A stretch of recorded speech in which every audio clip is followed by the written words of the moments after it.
So then I can start my story. My story has basically been in the boardroom this year. I've seen a lot of boardrooms, and it was absolutely interesting to see companies react to the crisis or coming out of the crisis. And I have to say, for a serviceman, it's been a very good year, because suddenly we got a lot of recognition from senior people up to CEO levels that said that saw all these sort of lines going down, and they looked at the profit and loss statement, everything going down, and they went somewhere at the bottom of the profit and loss statement that says services, and that was the only one going up, and very profitable as well. So very interesting how we suddenly got a lot more recognition for what you do, and other people, other companies that already were very advanced in services, they very often also had to reconsider some things. Reconsider commodity services, look again at what customers really want. And what you do see is that companies have been making a transition to really, if they were still product-led, they are making a transition to, I would want to say service-led, but it's really more customer-focused. And that's the theme of today. The theme today, it is getting that view of the customer from the outside in. So learning to look through the eyes of your customer. The customers are more, I would say, conscious of the value that they receive from services. Yeah? So it is, it's being questioned.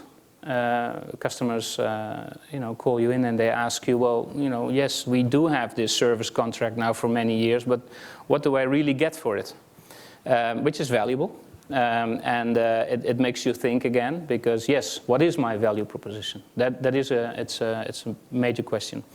And what we do see is that there's more and more differentiation through what we call the brand. Yeah? So we always speak a lot about the brand-driven service strategy, which basically says that you have to understand the intangibles of the value that you provide. Like, what is it that your company, your brand stands for? And then what is it that you really deliver? Does it correspond? And that goes into extreme details, and you will see today very nice examples of what I mean by that. At the same time, we also see that companies, they suddenly have to improve productivity of services even more than they already had to do in the past. And that is also very significant, because you see whole value chains being reconfigured, activities being outsourced, other activities being changed, improved. It's very, very dynamic. But fact is, the market has now completely changed. And we'd say customer is king, if he wasn't king already. And competition has increased enormously. Yeah? So you, as a company, you can no longer dictate the process that you follow. It is, you have to understand how your customer wants to be treated. And what you also will see is that many companies have already been reorganizing around customers, and you'll see a very nice example today of a company that has, I think, done something very remarkable, if not revolutionary, which is Philips Healthcare, which has really been organizing around customers and markets. Yeah? So why do I talk so much about the value, the intangibles, the experience, customer experience? These are not fashionable words. This is real. And I put here a picture, and you probably understand what the man is doing here, right? Yeah, he's giving her a massage, for anybody in the back that cannot completely see it. And everybody knows what the end result of this massage will be. Yeah, or it's maybe not even a massage. I believe officially he's sort of putting the oil on the back of the lady. No, it's not what you think. What the end results will be is that she will have received the massage, of course. Yeah? But if you think about the services that you provide, most of the time the end result is always the same. It's about how you do it. Yeah? This guy has an enormous task. Because the end result is the same, but will the I don't want to say the victim, but the lady here want to do it again? And that's really depends on how you do things. And that's what companies have to think about. How do I treat my customers exactly? Yeah, into the most extreme detail, up to what is every touch point that I have with my customer. How does it look like? What's the tone of voice? What is the way my people deal with my customers? Do they have the right competencies? Do I project my brand in the right way? That's the type of questions you should ask yourself as not just as a service organization, but as a company in general. And that's what we would call customer experience management, and preferably we talk about branded customer experiences. Yeah? So it is not just a customer experience, it is exactly what your company stands for. Those brand values has to be recognized by your customer. We have an interesting example, as I already said, of new techniques. It's very difficult to understand what customers really want and how do they react positively or negatively, and we really know very little about what happens in our brain and how do we respond to things. So we will see this presentation this afternoon. It's a new technique. We don't want to say that's the next big thing, but it makes you think about how little we really know about the human brain, and what really determines success for our companies. And that's what we would like to highlight a little bit more. And there are less sophisticated techniques than we don't want to say that you have to now put every customer on an MRI scanner, but start talking with your, start a dialogue with your customer. We have in the afternoon or in your morning, we have an interesting roundtable about customer feedback systems, and we've had several sessions in different countries with renowned companies on what's the real value of customer satisfaction surveys and loyalty surveys and scores, and you find that companies say, yeah, it does give me an indicator, but does it really give me insight? Yeah? But the answer is not enough. So there are lots of different techniques. Last year we've shown you some techniques which we call video feedback, and video feedback is an observation technique where you, if you follow a certain method, you can really start understanding how your customers react in certain situations, the different touch points. So there are a lot more things to look at than customer satisfaction surveys. And I would recommend anybody to start looking again at what your customers really want. In the afternoon, you will have a very nice example of Yokogawa, which is a company we worked with this year to do a little bit of that customer research, and I think you'll find that interesting. Another thing is that we should not think anymore from the point of view of the corporation. Let's say we have not only seen an interest in sort of everything that was green in the past couple of years, but now we have seen a more, I would say, societal change. If you look to the reaction, especially in the Netherlands, on the bonuses of bankers, yeah? It's just not accepted anymore. And you have to start thinking about what is sustainable for us. How can we make sure together that we are still going to be able to do what we do now in the future? And that's just not only about the energy supply, but it's about everything we do. How do we treat our people? Is that a sustainable thing? What's our position in society? Is that a sustainable position? So you will have two very interesting presentations this morning. One from Kofeli, which is talking about the city of the future, and gives a vision of how that future should look like and what Kofeli is doing to get there. He'll also talk about the challenges in there, because you not only have to change what you offer, you have to change your entire organization, the DNA of your organization, the way your people act and think, which is significant. A second example is Canon.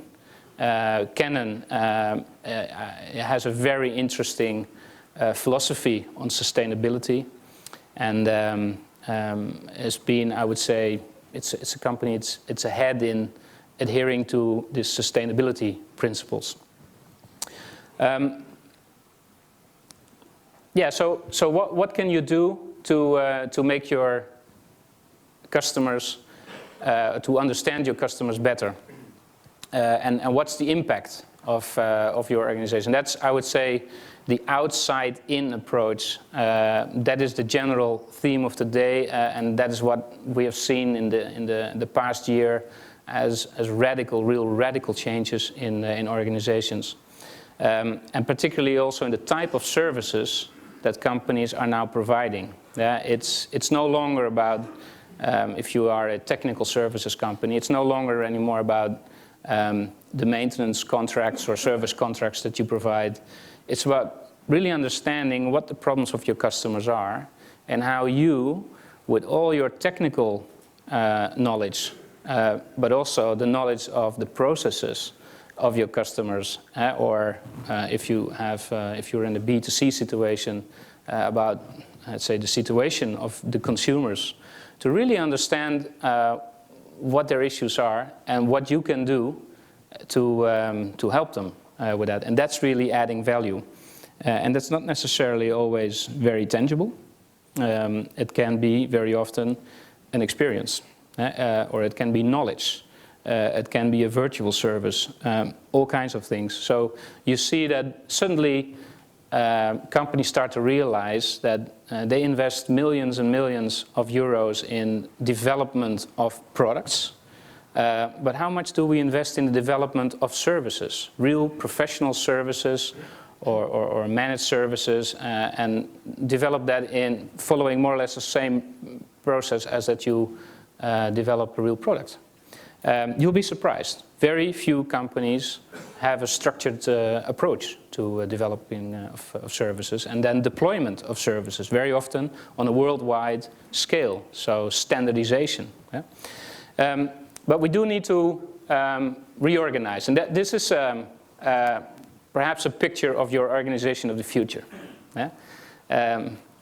You don't see any structure, as in the typical organizational structures anymore. What you see here is an organization that is rather virtual perhaps, but it is very close, organized around that customer, really dealing even with every customer in a different way, in a personalized way. Although the challenge with services is that if you start to personalize, your cost of service delivery will increase tremendously, exponentially, I would say. So it's about personalization in a standardized way. So we use the word standardized personalization for that. Think about components of processes, of touch points, of competencies that are reusable on a worldwide scale. Most of that is behavioral change that you need to do. Michiel Manuel from Philips will talk about that in a while. It's also about changing your organization of learning how to work with customers, because customers are typically involved in the creation and the delivery of services. So it's not us versus them, but it is we together with those customers. That requires a new way of thinking. And I would say that's the challenge for tomorrow. The people changes there are quite significant. Influencing behavior of your people in the more traditional ways, of incentives and performance reviews and all those nice things, it simply doesn't work anymore. People want to be inspired. They want to have let's say, a higher cause. And you very often can provide that to them, because if you think about what your company stands for, that's very often the reason why the people have chosen to work for your company. And that's the reason why your people stay with you. But what can you do with that in terms of influencing the behavior then in different ways?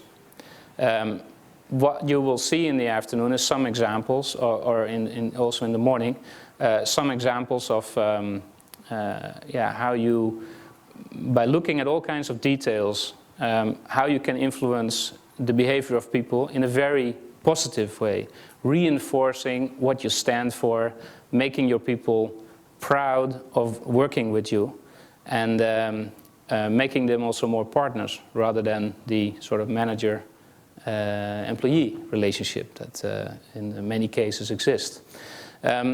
We do see a very important task to develop the, especially the technical people that you have, which are often technically very capable, to develop these guys into what we call trusted advisors. So they need to develop especially the behavioral side, which is really having the ability to have a dialogue with your customer, but also to start understanding a lot more about the business side. Because the business side will, if they understand that, they will then be much better able to represent you as a brand towards that customer. Understanding what you offer, understanding how you offer it, being able to advise a customer on how to deal with you as an organization. All these type of thing. It's a huge challenge, but it's absolutely necessary. If you look at the demographic development in the next 5 years, many I would say technical talent is just leaving the marketplace. And you have to find ways of dealing with that. You'll have to hunt for new talent. It will be a tough competition. And you have to be able to retain the people and provide them inspiration and challenges.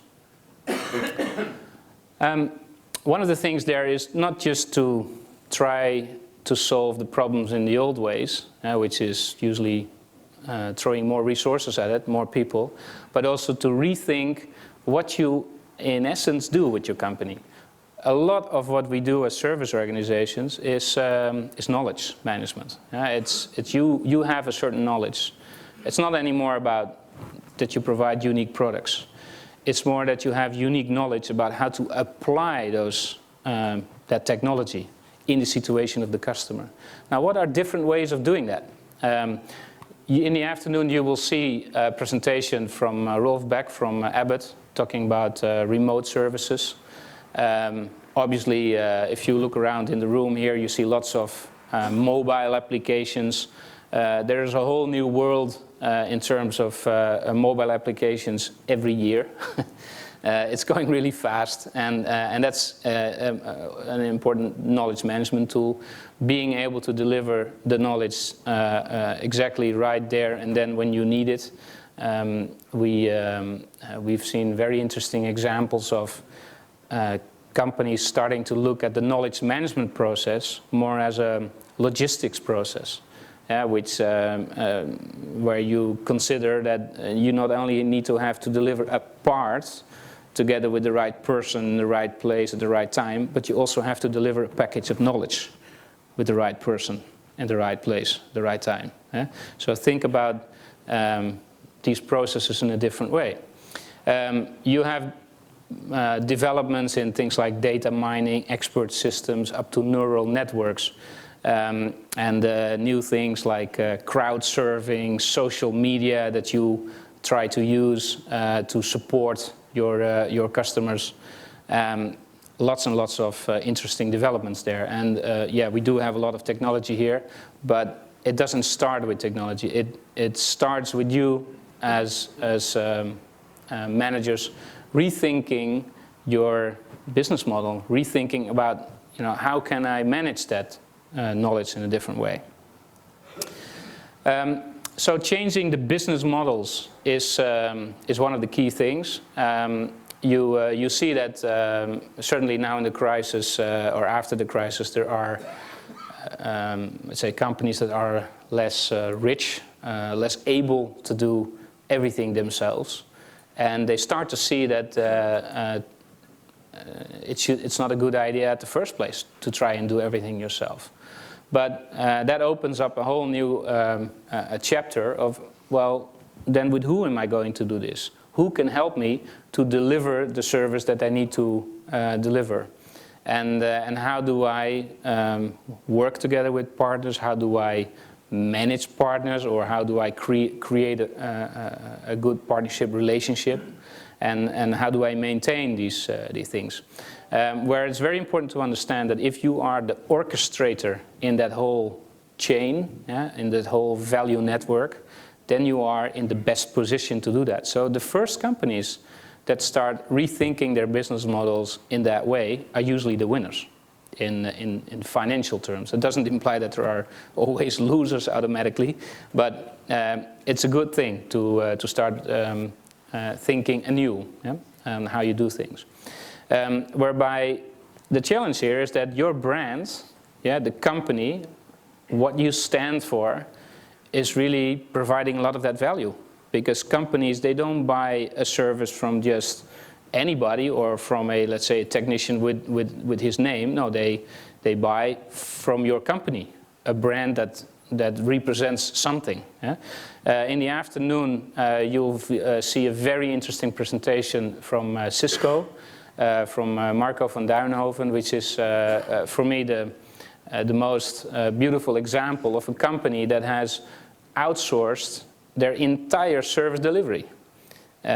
Everything is done by others, but still the customers believe that what they get is a Cisco experience. So how you do that? That's a very interesting way of reorganizing your business, while they still obviously capture most of the value of that model. So on that note, I would say it's all about the brand. It's about what we call service economics. Service economics is a word that we invented to also indicate a little bit the importance of services to, I would say, society in general. It's amazing. We work a lot with the academic community. It's amazing to see how little we actually know about how services are created, how they are delivered. That's almost a whole new research area in the academic community, let alone what we know in the business world about it. We have written a book on that, which is called Service Economics. If you're interested in that book, you can go to our booth, the booth of Noventum, where they may have a couple of copies there, or otherwise they may help you get a copy. And that really describes what you can do with services to what we'd say deliver sustainable but profitable growth through services. Okay, so this was my introduction presentation. If you are interested in any of the roundtables, please go to our booth, and maybe Jenny can still help you and find a place if somebody has not shown up. And otherwise, I'd just like to wish everybody a very interesting day, We do have, we made some quick prints of the changes in the agenda. Aniek has, I would say, a limited pile. May not be enough for everybody, but if you want one, just take a new leaf of the agenda so you have the times right. Yeah? So thank you very much, and I look forward to receive you in the next presentation, which is from Miguel Manuel from Philips Healthcare in half an hour. That will start at 11 o'clock. Yeah, it's a bit more than half an hour. All right? Thank you very much.